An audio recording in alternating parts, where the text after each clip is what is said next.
Bismillahirrahmanirrahim. Assalamualaikum warahmatullahi wabarakatuh.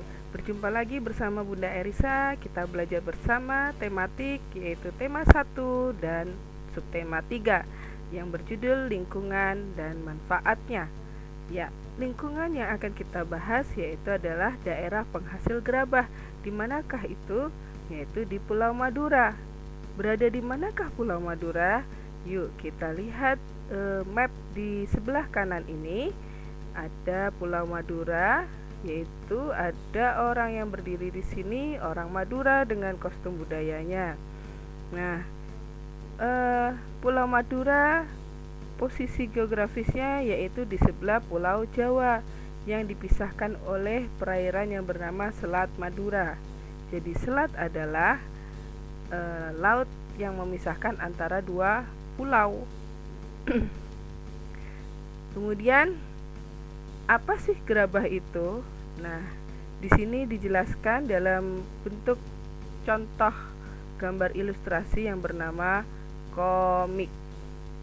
Di sini terlihat ada panel cerita, yaitu urutannya dari sebelah kiri ke kanan kemudian ke bawah, di mana setiap pemisah-pemisahnya ini ada memiliki balon kata.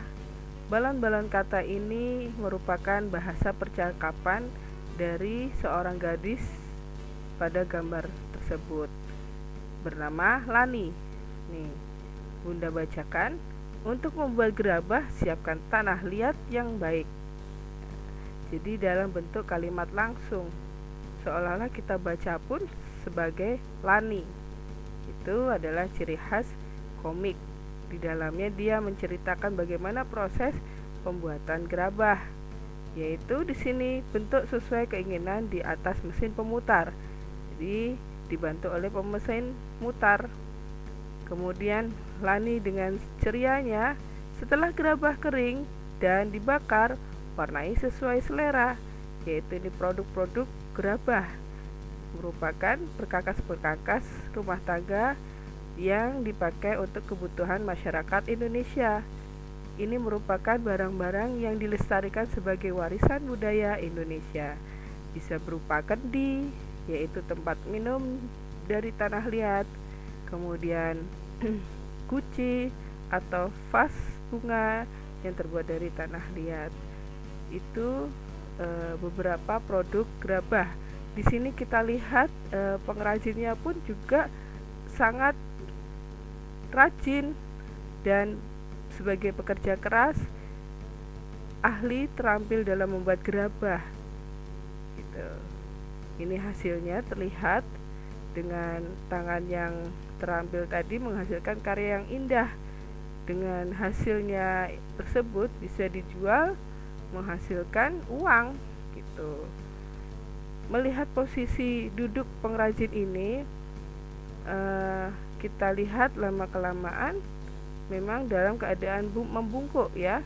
Nah, disinilah akan mempengaruhi bagaimana struktur tulang di dalam tubuhnya. Ini yang akan kita bahas. Ada muatan mapel IPA, yaitu tentang kelainan tulang. Nah, kelainan tulang di sini ada mind mapping kecil, yaitu ada fisura, fraktura, osteoporosis, kifosis, skoliosis, lordosis, dan rachitis. Contoh bapak pengrajin gerabah tadi sering duduk membungkuk, maka dia akan bisa jadi terkena kifosis selama kelamaan karena posisi duduk yang tidak benar seperti sebelah kanan bawah ini ya. Ya, kemudian sejenisnya ada yang miring kanan kiri tulangnya, ini namanya skoliosis. Kalau membungkuknya ke depan, ini lordosis. Kemudian ada rachitis. Rachitis seperti ini. Ini bawaan dari lahir, biasanya kakinya membentuk huruf X maupun huruf O. Ya. Sementara fisura, fraktura ini dikarenakan adanya seperti gambar ini, terpleset, jatuh, musibah, kecelakaan, tabrakan itu ya. Nah, yang lebih parahnya lagi patah tulang. Patah tulang ada yang tertutup dan terbuka. Terbuka ini artinya sampai merobek lapisan ototnya. Ya. Kemudian kalau retak itu ya di bagian tulang ini hanya retak, tidak patah. Kemudian si pengrajin tadi mungkin sampai di masa tuanya pun dia akan mengalami penuaan dari tubuhnya, terutama bagian tulangnya yang sudah semakin bungkuk akibat duduknya yang kelamaan membungkuk ditambah usianya yang sudah tua. Di sini dengan secara alami zat kalsiumnya akan berkurang, yaitu tulangnya mengalami cepat keropos. Nih, agar anak-anak dan orang dewasa yang masih muda supaya tidak mudah terkena osteoporosis di usia mudanya, lebih banyak minum minuman yang mengandung kalsium. Oke, itu tentang kelainan tulang. Sementara yang di sebelah kiri ini adalah gangguan otot manusia. Nah, gangguan ototnya ini ada yang sini kecil menjadi besar. Oh, berarti namanya pembesaran otot itu hipertrofi. Hiper. Sementara di sini sakit kaku leher ini pasti posisi tidur yang salah ya. Nih digambarkan di dalam bagiannya ya, otot yang menempel pada tulang. Kemudian ini mengapa gambarnya bagian kaki yang kecil? Ya, dikarenakan ototnya yang kecil, tidak aktif sehingga sulit untuk menggerakkan tulang gitu. Jadi otot itu kan alat gerak aktif nih, kurang berfungsi sehingga dia lemas orangnya. Itu lemahnya otot maka terkena atrofi ya. Kemudian di sini cirinya, gejalanya adalah kejang-kejang otot. Ini dinamakan penyakit tetanus. Jadi kebalikannya, kalau di sini tadi lemah otot, di sini ototnya malah kejang, namanya tetanus. Oke, kita lanjut. Di sini penyebabnya tadi sudah ya, sebagai ketidakhati-hatian kita dalam jalan itu mempengaruhi tulang. Kemudian di gambar sini sudah jelas ya, ada si Lani posisi tidur sambil membaca, ini mengakibatkan matanya minus. Sementara yang mengangkut karung ini setiap hari pasti akan terasa sakit punggungnya. Begitu juga duduk posisinya, posisi duduknya tidak sempurna, itu sakit tulang punggung. Nah, ini tidurnya juga sembarangan nih di sofa, sering siapa yuk? Pasti ada ya. Itu akan mengakibatkan kaku leher. Ada gambarnya tadi ya. Sementara kita naik turun tangga pun begitu juga. Kalau tubuh kita tidak diimbangi dengan makanan sehat, tidak jarang olahraga, maka ketika naik turun tangga ya akibatnya seperti ini juga. Posisinya cepat ngilu di sendi-sendi. Nah, bagaimana yang benar posisinya? Nih ada tips untuk mencegah kelainan tulang, osteoporosis, rachitis maupun tulang-tulang punggung lainnya. Posisi duduk belajar yang benar, seperti ini di depan komputer duduknya bersandar. Kemudian kalau membaca tegak. Tuh, kalau osteoporosis tadi minum yang mengandung banyak kalsium. Kemudian makanan yang bergizi sehat tentu ya. Kalau rachitis tadi adalah bawaan dari lahir, namun bisa dihindari dengan mengkonsumsi telur, susu, dan minyak ikan. Selalu berjemur di pagi hari. Oke. Nah, selanjutnya ini adalah pelajaran SPDP, yaitu contoh gambar ilustrasi komik. Nah, di sini Bunda contohkan ada komik tentang berolahraga untuk kesehatan tulang dan otot. Kemudian yang sebelah kanan ini adalah percakapan dialog komik, bagaimana badan tulang kok terasa sakit gitu ya. Oh, ternyata setiap kerja posisinya kurang benar, maka diberitahu oleh temannya. Ini bisa dibuat komik, seru kan? Kalau punya catatan ringkasan dibuat komik itu bikin menarik untuk belajar mereview materi kembali. Nah, setiap komik pasti ada gelembung-gelembung ini, namanya adalah balon kata, khasnya ciri khas komik. Oke, langkah-langkah membuat komik. Di sini menentukan tema, menentukan judul, unsur-unsur, Unsur-unsur di sini jelas khasnya komik, ada panel, karakteristik, dan balon kata. Yang Bunda sebutkan tadi balon kata ya, sedangkan panel itu adalah sebuah bingkainya, pemisah-pemisah ruang-ruang dalam rangkaian cerita komik. Karakter di sini bisa karakter utama maupun karakter pembantu. Tentu dalam membuat komik kita perlu ada keahlian menggambar, sehingga butuh peralatan juga, menyiapkan peralatan menggambar, kertasnya, berimajinasi gambar gitu ya. Dan gak lupa membuat karangan ceritanya sesuai dengan jumlah panel.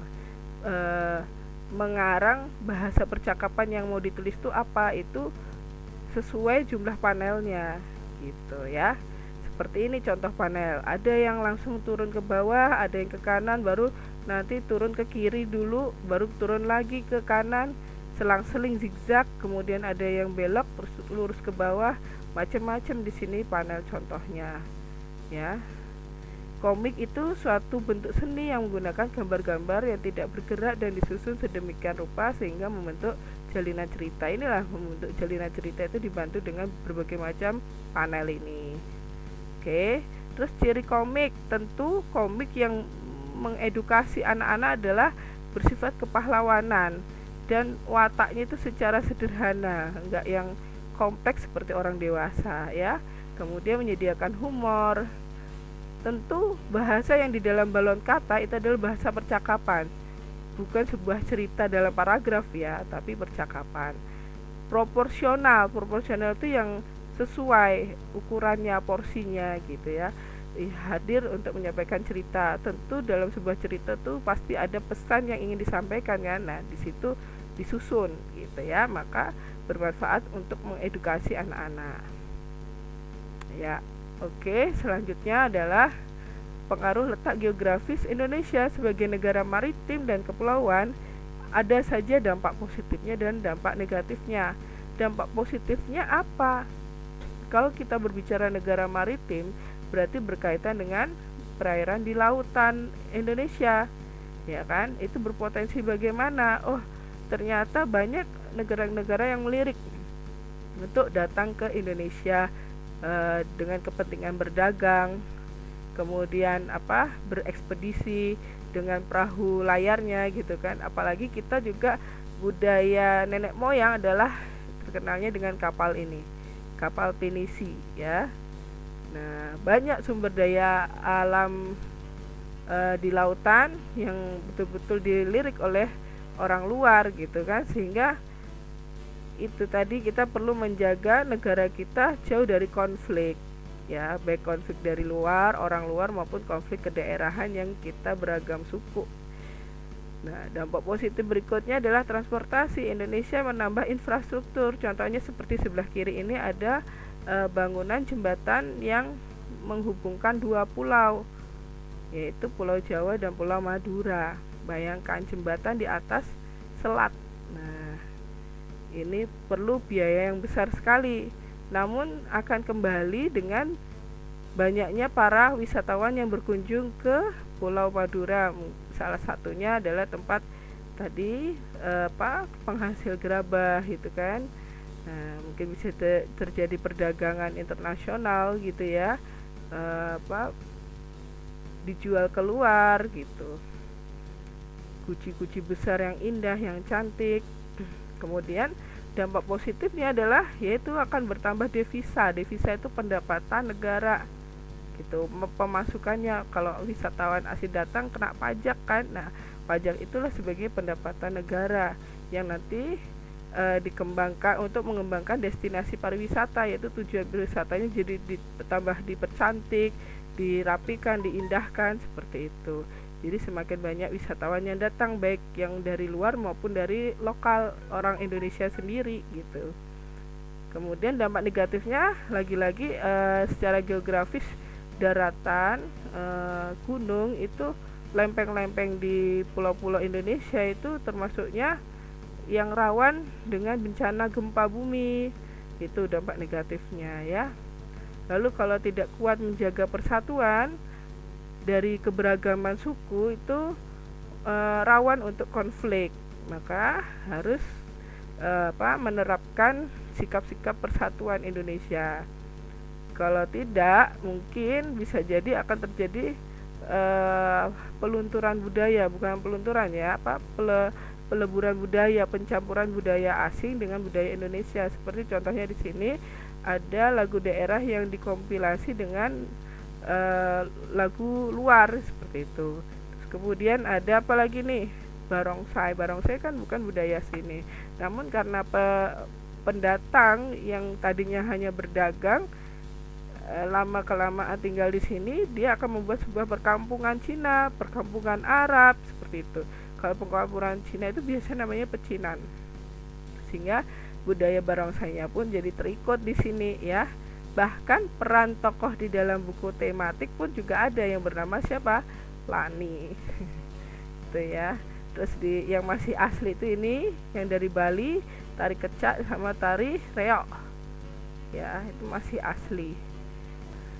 Selanjutnya ini ada budaya yang ada di buku tematik itu suruh menghubungkan garis manakah yang cocok budaya ini posisinya di mana begitu ya. Di sini Bunda sudah membantu dengan berbagai macam pulau, ada pulau Sumatera, pulau Jawa, dan berikutnya ada pulau Kalimantan, pulau Papua, Sulawesi ya. Tuh, budaya Indonesia itu memang rentan rawan diakulturasi tadi sama mudah konflik tadi, sehingga pemerintah pun mengadakan adanya program Tri Kerukunan Umat Beragama. Dari ragam agama pun akan beragam macam lainnya gitu. Namun keberagaman yang kita miliki adalah kekayaan Indonesia, maka harus dijaga dengan kerukunan antar umat beragama. Nah, untuk pekerjaan yang ada di Indonesia pun juga beragam, karena geografis Indonesia adalah negara kepulauan, negara maritim, maka banyaklah pemanfaatan sumber daya alam laut. Bisa jadi banyak profesi nelayan, pertambangan, jasa pelayaran, petambak ikan, udang, petani garam, petani rumput laut, petani budidaya kerang mutiara laut. Wow, itu kan sangat mahal kalau dijual ya. Pengumpul teripang apalagi dijadikan obat herbal yang mahal dan khasiatnya dahsyat. Terus pengrajin kayu yang memanfaatkan pohon hutan bakau itu juga ada, karena hutan bakau itu letaknya di pesisir perbatasan dekat sumber daya laut ya. Dan yang terakhir tentu wisata laut. Ada pegawai hotel di pantai gitu ya, villa-villa di sepanjang pantai, cenderamata, penyewaan perahu, alat permainan air gitu. Banyak sekali yang jadi mata pencaharian penduduk Indonesia daerah pesisir pantai. Nah, ngomong-ngomong ada laut, maka di sini ada jalur-jalur untuk menuju tujuan tersebut, tujuan destinasi pariwisata kah atau tempat apa yang butuh dikunjungi, itu perlu banget jalur penerbangan antar pulau. Di sini banyak nama-nama bandara di setiap provinsi Indonesia, ada 34 provinsi ya. Bisa dibaca sendiri satu-satu. Kalau kita di sini Kalimantan Timur adalah Bandara Sams. Kalau di Samarinda, ibu kota kita yaitu Temindung. Sams ini adalah Sultan Haji Muhammad Sulaiman yang dulunya bernama Bandara Sepinggan ya. Oke. Berikutnya adalah ada jalur pelayaran. Jalur pelayaran itu tempatnya adalah bersandarnya kapal pelabuhan ya. Nih, di sini yang sangat terkenal adalah yang ada di mana ini? Jawa Tengah, Tanjung Emas. Jawa Timur itu Tanjung Perak. Di sini belum tercantum ya. Kemudian kalau di Jakarta terkenal Tanjung Priuk namanya. Sementara tempat kita adalah Pelabuhan Semayang.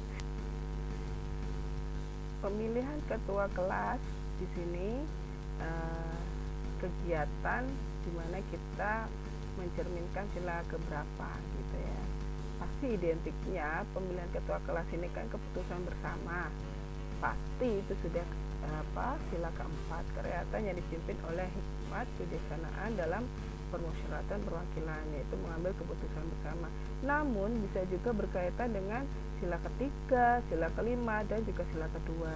Kok bisa, Bun? Ya, kalau tiga ini benar-benar bekerja sama menertibkan prosesi pemilihan, tidak ada kericuhan, tidak ada perkelahian. Nah, kalau di sila kedua ini calon-calon ketua kelas yang di depan kelas itu kita hormati, kita jaga harkat dan martabatnya, tidak boleh dicerca, tidak boleh dikucilkan karena hanya ingin mensupport calon ketua yang satu ini. Tidak seperti itu, tapi kita harus menjaga saling support ke semua calon ketua ke sila kedua karena peduli dengan rasa kemanusiaannya itu. Kemudian kalau di sila kelima kaitannya apa, Bunda? Kaitannya adalah tidak pilih kasih, adil. Semua yang ada di kelas itu berhak memilih ketua kelas, ya, seperti itu. Dan kegiatan menjenguk teman yang sakit ini identiknya tentu dengan sila kedua, yaitu kita rasa peduli. Dan teman kita sedang sakit, nggak mungkin dong kalau kita bahagia, senang-senang, pasti kita merasakan sakit, seperti itu.